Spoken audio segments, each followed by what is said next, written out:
let's geek out about saddles.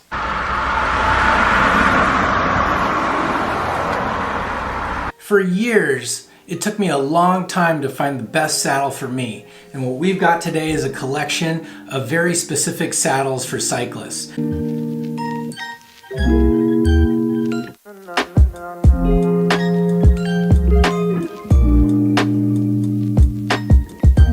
These are what's called the snub nose or boost saddles, which means that all these saddles I have some commonalities for you here today.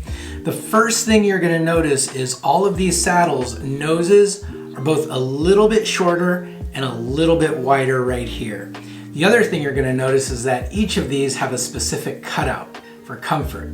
The idea behind these boost or power saddles is that when you sit on them, if you're riding in an aggressive position, you're going to scoot a little bit forward, riding more on the nose. So gone are the days of super long nose saddles. They're a little bit shorter and a little bit wider.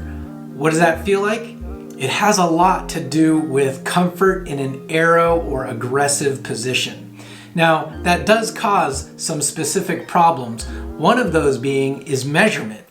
People used to be able to just measure straight from the nose to the center of the stem, but because of the irregularities, these saddles all have different ways of how you actually measure them. Let's start with the Physique saddle, among others I have for you today. But with Physique, I don't know if you can see, but there's these little hash marks right here, and that's actually the new place where you can actually measure from, since nose lengths are very different. The other thing too is some people actually measure from these wings right here, and we're going to get to more of these in just a minute.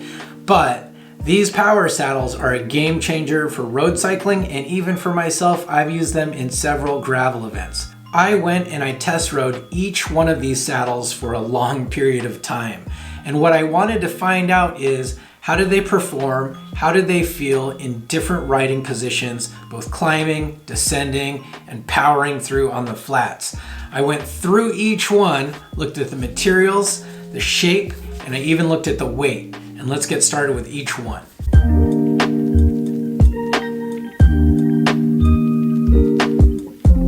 This is a Prologo Dimension saddle, and it is a 143 width, along with using titanium rails. It has the traditional cutout, but it's actually one of the more narrower cutouts between the bunch, and it weighs 189 grams. It's a great saddle in terms of fashion. It fits well, but the nose is a little bit more narrow than others. On the bottom, you see this single type shell, but it doesn't have any indicator of where to measure it from. So if you use this saddle a lot, measure from the nose, but make sure you measure the entire length of a saddle to discriminate between other saddles. But this one is definitely the eye catcher of the group. I like the pink to purple to white fade on there, and it perfectly matches the EF team colors. In fact, when I was at Sea Otter and I talked to Prologo, they said they made this specifically with the EF team in mind.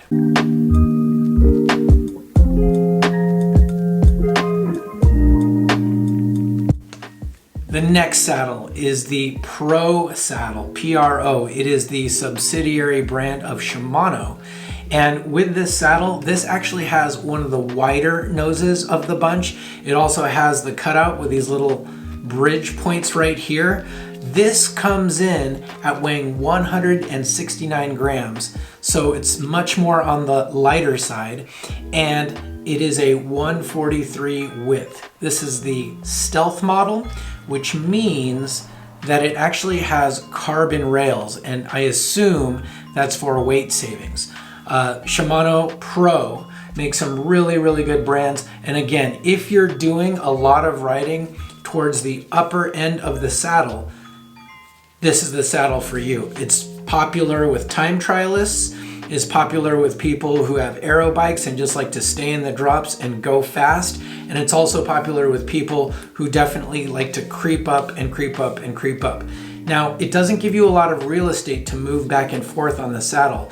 So if you're climbing, make sure you plant your sit bones where they're supposed to be and then keep them there.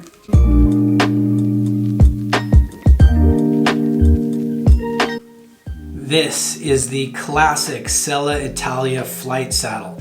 Now, truth be told, when I was a teenager, I ran this saddle, but it did look different at the time. The Flite saddle has evolved over the years, and this is no exception.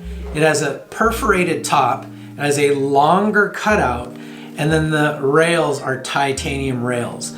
Now, with Selle Italia, it does have little marks like Physique right here where it's used to measure from. And then right behind is the wider portion, but these are actually a little bit further back. I found that when I was riding this, I was comfortable more on this portion of the saddle. I noticed when I started creeping up, it got a little bit uncomfortable because this is not super narrow, but this is their boost saddle.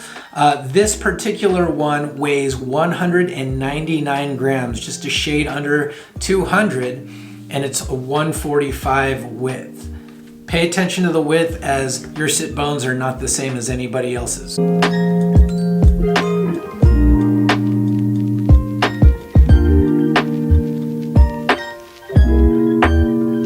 Yes, it is the Physique Tempo.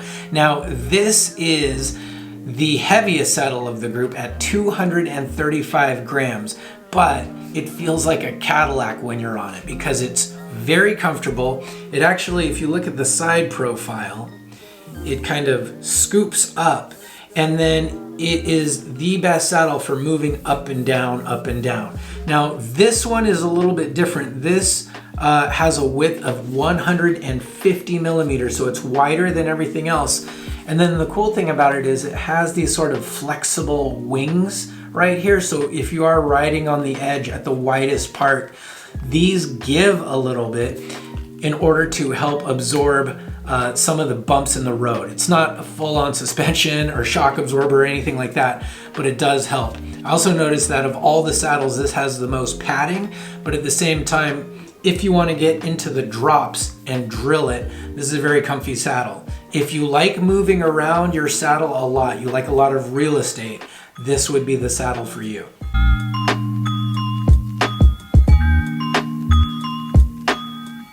Let's talk about the other Physique saddle.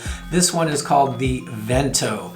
And this one comes in at 222 grams at 140 millimeters. So it's actually a little bit narrower than its counterpart. It does have some cool features here. It has the hash marks that you can see for measurement. And then it also has these flexible wing tips right here that have a lot of give to it, especially if you're riding on gravel roads or bumpier roads. This is a great saddle. It feels super comfortable as it has a lot of padding on it. And again, this is sort of the go-to Cadillac of saddles because you can move up and down. It's a very smooth ride, but when you want to hit the gas, this saddle delivers because you can scoot up and it's pretty wide right here. A lot of people ride, you don't want to ride on the very tip of your saddle. It's going to hurt unless you're in a time trial. And if you've seen those Tour de France riders, they ride all the way up to the saddle, but it's only for a few minutes. But for the rest of us mere mortals, we like to use the entire part of the saddle.